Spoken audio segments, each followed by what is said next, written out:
Hi உறவுகளே, ஒரு பொண்ணுக்கு ஒரு வீட்டில் எவ்வளோ வேலை இருக்குதுன்னு பாருங்கள். சும்மா வீட்டில் தானே சும்மா வீட்டில் தான் இருக்கிறேன்றாங்க. இப்போ நான் காமிக்கிறேன், நீங்கள் பாருங்கள். இன்றைக்கி பௌர்ணமி கிரகணம் பாருங்கள். வாசல் தெளித்து கோலம் போட்டதில்லை, வீடு கழுவி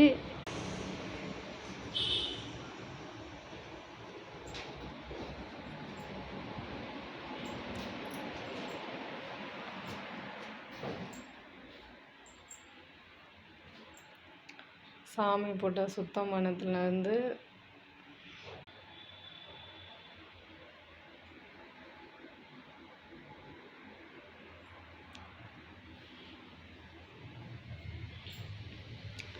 அடுப்பு தொடச்சி பிள்ளைங்களுக்கு நாஸ்டா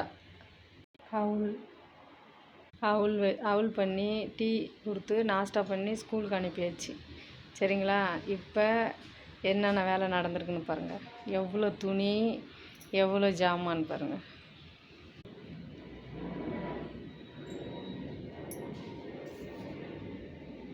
இதுக்கு பிறகு தண்ணி நான் குளித்து சாப்பாடு செஞ்சு குழம்பு வச்சு அதுக்கு பிறகு தான் நானே சாப்பிட்ணும்.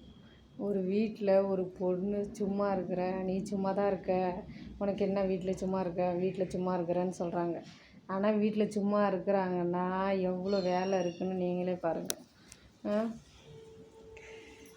இப்போ எங்கள் பாப்பா ஸ்கூல்லேருந்து வந்துடுச்சு. வந்ததே என்ன ஸ்நாக்ஸ் செஞ்சுக்கிற அப்படின்னு. ஸ்நாக்ஸ் செய்யலை, சாப்பாடு தான் செஞ்சுக்கிறேன்னா என்ன குழம்பு அப்படிங்க. சாம்பார் சாதம்னு சொன்னேன். சாம்பாரா சாதம், இவ்வளோ வேலையில் இதை நான் செஞ்சு வச்சுக்கிறேன்னா இப்போ எங்கள் கணவர் வருவார். எங்கள் ஹஸ்பண்ட் அவர் என்ன சாப்பாடு செஞ்சுருக்குற அப்படிம்பார். இது சாம்பார் சாதம் செஞ்சுருக்கேன் அப்படின்னு. மணி 2 இன்னும் ஒன்றுமே செய்யலையா, அப்புறம் நாங்கள் எப்படி சாப்பிட்றது அப்படிம்பார். இவ்வளோ வேலையை முடிச்சு இன்னும் சமைக்க லேட்டாகுமா ஆகாதா? இன்னும் சொல்லப்போனால் நான் சாப்பிடவே இல்லை, டீ கூட குடிக்கல. இன்றைக்கி கிரகணம் குளிச்சுட்டு தான் சாப்பிட்ணுன்னே இருக்கிறேன். இவ்வளோ வேலை செய்கிறேன், ஆனால் நீ என்ன செய்கிற, வீட்டில் சும்மா தானே இருக்கிறாங்கிறாங்க.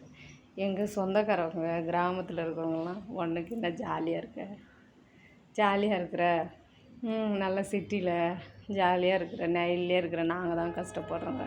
சிட்டியில் இருக்கிற பொண்ணுங்களுக்கு எவ்வளோ வேலை இருக்குதுன்னு பாருங்கள் நீங்களே. ஹாய் பாய், நெக்ஸ்ட் வீடியோவில் பார்க்கலாம். எவ்வளோ துணி பாருங்கள், எவ்வளோ துணி, எவ்வளோ ஜாமான் சொல்லுங்கள்.